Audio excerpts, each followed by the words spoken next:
کہ بھلے حکومت نے ابھی یہ دن تو گزار لیا لیکن معاملہ ابھی یہاں ختم نہیں ہوا. الٹیمیٹلی عمران خان صاحب کو شفا ہاسپٹل میں as per supreme court order shift کرنا ہی پڑے گا حکومت کو. اور اس کی وجہ یہ نظر آتی ہے کہ جناب چونکہ پی ٹی آئی نے محسن نقوی صاحب کے ساتھ جو بھی گفتگو کی ہے اس میں وہ کم از کم اتنا ریلیف عمران خان صاحب, میں اس کو ڈیل تو نہیں کہتی کہ کوئی پراپر ڈیل ہو گئی اور آگے کوئی حکومت ہی پی ٹی آئی کو ملنے لگی ہے یا عمران خان صاحب کی رہائی عمل میں آنے لگی ہے, لیکن عمران خان صاحب کی ٹریٹمنٹ کی حد تک انہوں نے ضرور کچھ نہ کچھ انڈرسٹینڈنگ کر لی تھی, کوئی سیٹلمنٹ کر لی تھی, جس کی وجہ سے سپریم کورٹ کا یہ آزاد بینچ بھی بنا, اس کا فیصلہ بھی آیا اور اس کے تحت جو ہے وہ آپ نے دیکھا کہ پورا ایک شور بھی مچا, ہنگامہ بھی ہوا اور اس سے پی ایم ایل این کو جھٹکا بھی لگا. ہاں یہ ضرور بات ہے اس میں کہ پھر اس پہ عمل کیوں نہیں ہوا, اگر اتنی ہی یقین دہانی تھی تو اس کی وجہ یہ ہے کہ جو دوسرے پلیئرز ہیں انہوں نے بھی بھرپور بین ڈالے اور پی ایم ایل این نے اس کے اوپر بہت شور مچایا, جس کے بعد انہوں نے اس کو بس اتنا سا ہی عمل درآمد کیا جو آپ کے سامنے سچویشن بنی. اب اس پورے تناظر میں خبریں یہ کہہ رہی ہیں کہ جی محسن نقوی صاحب نے دوبارہ سے پی ٹی آئی کو یہ یقین دہانی کرائی ہے کہ جو آپ سے کمٹمنٹ کی گئی اس کے مطابق عمران خان کو اتنا ریلیف ضرور ملے گا کہ وہ ہاسپٹل شفٹ ہوں اور ان کا ایک پراپر باقاعدہ چیک اپ ہو اور ان کی ایگزامینیشن ہو تسلی بخش طریقے سے. اب اس ساری کہانی میں جو ایک دوسرا اینگل ہے وہ یہ کہ کیا محسن نقوی صاحب اپنی اس آفر میں سنسیئر ہیں, کیا وہ پی ٹی آئی قیادت کو ایک دفعہ پھر بے وقوف تو نہیں بنا رہے, کیونکہ اس سے پہلے بھی جب انہوں نے کمٹمنٹس کی عمران خان صاحب کے حوالے سے تو اس وقت وہ کمٹمنٹس پوری نہیں ہوئی. آپ کو یاد ہوگا جب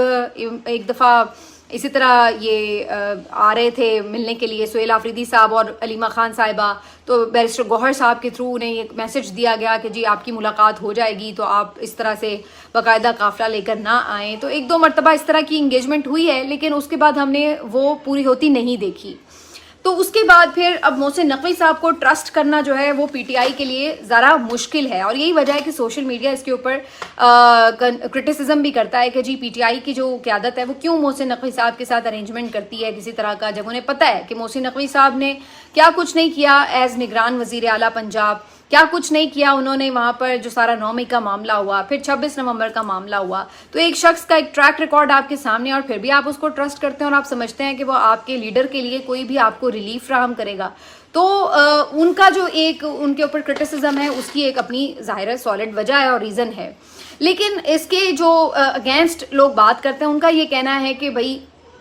اگر محسن نقوی صاحب جو ہیں وہ کوئی اس طرح کی چیز فراہم کریں تو اس وقت تو سب سے بڑی پرائرٹی یہ کہ لیڈر کا علاج ہو, ان کی صحت مندی ضروری ہے. تو اگر وہ کسی بھی طرح راستہ ایسا نکلتا ہے جس کی وجہ سے انہیں شفٹ کیا جا سکے تو ہمیں اس وقت اس کی طرف جانا چاہیے, نہ کہ ہم یہ سوچیں کہ جناب ہم نے اس بندے سے مدد نہیں لینی تو ہم نے اس بندے سے مدد نہیں لینی. تو اگر اس طرح کی کوئی انگیجمنٹ کے بدلے میں پی ٹی آئی کو یا عمران خان صاحب کو کوئی تھوڑا بہت ریلیف مل رہا ہے تو ان کا یہ سمجھنا ہے جو اس فیور کے حامی ہیں کہ جی محسن نقوی صاحب سے کنٹینیو رکھی جائے بات چیت, تو وہ ان کا یہ خیال ہے. لیکن ایک بات ضرور ہے کہ اب جو یہ سارا ڈرامہ ہوا ہے اس کے بعد پی ٹی آئی کے اندر بھی یہ بات زور پکڑی ہے کہ جناب ہمیں الٹیمیٹلی اس کو دیکھنا ہوگا کہ یہ ہم اسی طرح ان کے ہاتھوں بے وقوف بنتے رہیں گے یا یہ صرف ٹائم گین کر رہے ہیں, اور ہمارا جو مقصد ہے پھر ہم اسی طرح سے اپنے یعنی جو احتجاجی پالیسی ہے پھر اسی کو ہم آگے بڑھاتے ہیں. تو یہ اب اس میں ایک ہمیں اگین نظر تو آ رہی ہے ڈویژن بھی اور ایک غم و غصہ بھی اور تنقید بھی. اسی وجہ سے پی ٹی آئی کی جو قیادت ہے وہ اب ایک دفعہ پھر بہت زیادہ تنقید کی زد میں آئی ہوئی ہے. دوسری طرف اب جو آگے سپریم کورٹ میں یہ معاملہ جائے گا تو اس میں فردر اس چیز کو ہمیں پتہ چل جائے گا کہ سپریم کورٹ اگر تو اس توہین عدالت کے معاملے کے اوپر دوبارہ سے اسی طرح کا کوئی واضح حکم نامہ دیتی ہے, جلدی دیتی ہے اور اس میں حکومت کو وارننگ بھی دے دیتی ہے کہ جی اگر آپ نے یہ نہیں کیا تو آپ کے خلاف ہم توہین عدالت کی کارروائی کریں گے, تو اس صورت میں یہ بات واضح ہو جائے گی کہ جو پی ٹی آئی سمجھتی ہے, پی ٹی آئی کا اب یہ موقف ہے کہ جناب ادھر اسٹیبلشمنٹ یا محسن نقوی طرف سے کوئی پرابلم نہیں تھا, یہ اب نون لیگ نے سارا پرابلم کریٹ کیا ہے اور ان کو شفٹ نہیں ہونے دیا.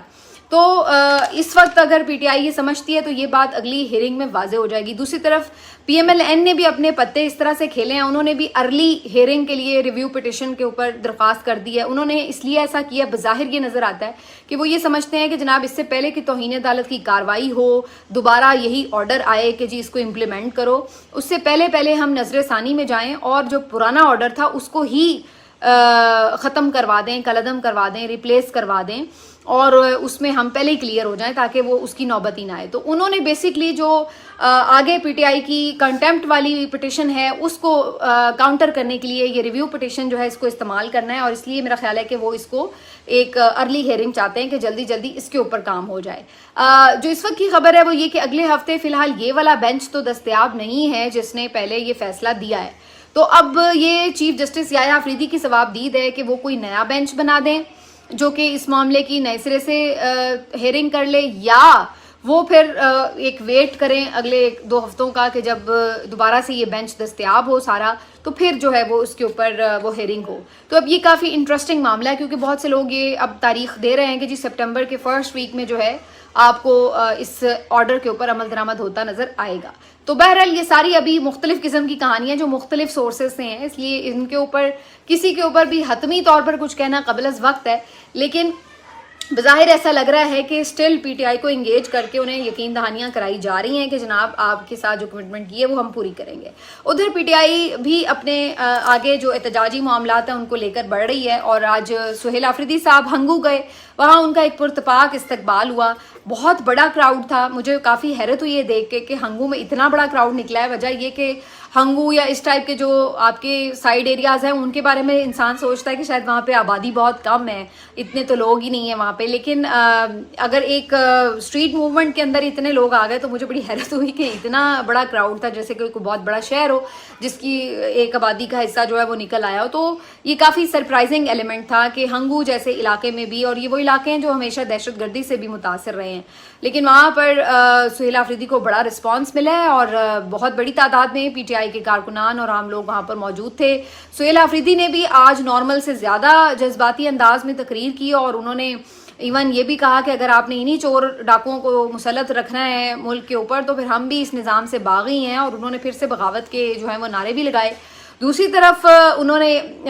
یہ جو سارا ایپیسوڈ ہوا ہے ہاسپٹل والا اس کے اوپر خوب برا بھلا کہا, اور کافی تنقیدی الفاظ استعمال کرتے ہوئے انہوں نے یہ بات کہی کہ پہلے تو ہم 20 لاکھ لوگ لے کے آئے تھے, لیکن اب جو انہوں نے حرکت کی ہے اس کے بعد لگتا ہے 40 لاکھ لوگ لے کر ہم اسلام آباد جائیں گے. تو ان کی طرف سے جو ہے وہ یہ سچویشن بھی سامنے آئی ہے. اب پی ٹی آئی تو یہ طے کر رہی ہے کہ جی ہم نے اسلام آباد جانا ہے, لیکن ادھر جو حکومت نے کھیل کھیلا ہے انہوں نے جی جو فوج کی وہاں پہ راول پنڈی میں تعیناتی کر دی ہے, اس کے اوپر ان کا یہ اندازہ لگایا جا رہا ہے کہ جناب یہ حرکت بھی اس لیے کی گئی ہے کہ پی ٹی آئی کو میسج دیا جائے کہ ہم نے تو پہلے ہی وہاں پہ فوج تعینات کر دی ہے راول پنڈی اسلام آباد میں, آپ اگر یہاں پر آئیں گے تو پھر آپ ڈائریکٹلی آمنے سامنے ہوں گے ایک دفعہ پھر سے فوج کے, تو اب آپ سوچ لیں کہ جی آپ نے کیا کرنا ہے. تو پی ایم ایل این بھی اپنی طرف سے پورے پتے اپنے کھیل رہی ہے, اور ادھر پی ٹی آئی بھی ان کو فل ڈرا رہی ہے کہ جی ہم تو پھر بھی آئیں گے. اور اس کا ایک جو ہمیں ایک ایلیمنٹ نظر آ رہا ہے وہ یہ کہ ہمیں گورنمنٹ جو ہے وہ اسٹل انڈر پریشر نظر تو آ رہی ہے. ایک جو انہوں نے آج توجیحات دی ہیں کہ جی ہم نے کوئی توہین عدالت نہیں کی, تو وہ یہ کہتے ہیں کہ جی ہم نے تو ہر چیز کر دی. تو اس کے اوپر بڑی ایک حیرت انگیز خبر بھی سامنے آئی کہ عمران خان صاحب کو جو ابتدائی طور پر ڈاکٹرز نے چیک اپ کیا تھا اور اس میں انہوں نے مختلف ٹیسٹ ان کے ریکمینڈ کیے تھے, تو اس میں انہوں نے ان کا کورونری اینجیوگرافی ٹیسٹ جو تھا وہ بھی ریکمینڈ کیا تھا. اب جب عمران خان صاحب کو 2 روز قبل اسپتال لایا گیا پیمز میں, تو وہاں پر ان کا ایسا تو کوئی ٹیسٹ نہیں ہوا, بلکہ ان کا تو کوئی ایون بلڈ ٹیسٹ بھی نہیں ہوا جو ان کی بہن ڈاکٹر عظما نے بتایا. انہوں نے کہا کہ انہیں تو صرف آنکھ کا جو پروسیجر تھا وہ کیا گیا اور ان کا بلڈ پریشر چیک کر کے ان کو بھجوا دیا, تو فردر تو ان کے کوئی ٹیسٹ ہوئے ہی نہیں ہیں. اب اس کے اوپر جو ہے ایک ہوش ربا انکشاف بھی ہوا. میں آج دیکھ رہی تھی کہ ایک ہماری جرنلسٹ ہیں فوزیہ چودھری, انہوں نے یہ رپورٹ کیا ہوا تھا, ممکن ہے اور بھی لوگوں نے کیا ہو, لیکن میں نے چونکہ ان کی رپورٹ دیکھی تو میں انہی کا ریفرنس دوں گی. تو انہوں نے یہ بتایا کہ پیمز ہاسپٹل جو کہ اسلام آباد کا سب سے بڑا سرکاری ہاسپٹل ہے, اس کے اندر انکشاف یہ ہوا ہے کہ 2 سال سے جو ان کی سی ٹی اینجیوگرافی مشین ہے وہ خراب پڑی ہوئی ہے, وہ فعال ہی نہیں ہے. اور یہی وجہ تھی کہ عمران خان صاحب کا جو پرسوں ہونا تھا اس کے اوپر ٹیسٹ وغیرہ وہ بھی نہیں لیا گیا کیونکہ وہ مشین بھی فعال نہیں تھی. اور اب اس کا جو نوٹس ہے وہ شہباز شریف صاحب نے جا کے لیا ہے کہ اچھا جی یہ بھی مسئلہ ہوا ہے کہ وہاں پہ مشین جو ہے وہ کام نہیں کر رہی تھی. تو آپ اندازہ لگائیں کہ یہ حالات ہیں پاکستان میں بڑے اسپتالوں کے کہ جہاں پر بیسک جو چیزیں ہیں وہ تک دستیاب نہیں ہیں. تو جو یہ رپورٹر تھی فوزیہ چودھری, انہوں نے اس کے اوپر بڑی اچھی وہ کامنٹری میں کہا کہ بھائی چلے عمران خان کے آنے کا کم از کم یہ تو بھلا ہو گیا ہم لوگوں کا کہ اس کی وجہ سے یہ معاملہ نوٹس میں آ گیا کہ جی وہاں پہ تو بیسک جو یہ آلات ہیں وہ موجود نہیں ہیں, تو کم از کم اب اس سے باقی لوگ بھی فائدہ اٹھا سکیں گے. لیکن اس نے جو حکومت کا کیس ہے وہ بڑا کمزور کیا ہے نا. دیکھیں پھر حکومت جا کے اب کس منہ سے عدالت کو بتائے گی کہ جناب ہم نے تو ان کا چیک اپ سارا کمپلیٹ کر دیا اور جو ڈاکٹرز کی ریکمنڈیشن تھی اس کے مطابق ہم نے سب کر دیا. ایسا تو نہیں ہوا کیونکہ ان کا جو ٹیسٹ ریکمینڈ کیے تھے وہ تو نہیں ان کو جو ہے وہ وہاں پہ کنڈکٹ کیے گئے. تو پھر آپ کیسے کہہ سکتے ہیں کہ عدالت کے حکم پر جو ہے وہ پورا عمل ہو گیا. تو یہ سب چیزیں جو ہیں یہ حکومت کی کوئی خاص فیور میں جاتی نظر نہیں آ رہی. دوسری طرف حکومت یہ بیانیاں بنا رہی کہ جی پی ٹی آئی کے لوگ آ گئے تھے, یہ ہو گیا تھا وہ ہو گیا تھا, لیکن ساری دنیا کی کوریج وہاں پہ تھی اور سب نے دیکھا ہے کہ وہاں پر پی ٹی آئی کے لوگ اس طرح سے موجود نہیں تھے. نہ پی ٹی آئی کی کوئی آفیشیل کال تھی, نہ بہنوں نے کسی کو بلایا, نہ کوئی تنظیمی عہدیدار وہاں نظر آیا. تو بھائی پی ٹی آئی کی کون سی وہاں پہ کال تھی جو آپ کہیں کہ جی انہوں نے وہاں پہ لوگوں کا مجمع لگا دیا اس وجہ سے ہم نہیں لے کے گئے. تو یہ ٹوٹل ان کا سارا فیک نیریٹو ہے. لیکن بہرحال جی اس کے نتیجے میں اس وقت ہمیں نظر یہ آ رہا ہے کہ جو یعنی توہین عدالت کی کارروائی ہے وہ کافی دلچسپ ضرور ہو سکتی ہے. اگر فیصلہ کو نہ بھی ہوئی پہلے مرحلے میں تو کم از کم دلچسپ ضرور ہو سکتی ہے. ملتے ہیں آپ سے اگلے ویلاگ میں. اپنا خیال رکھیے. اللہ حافظ.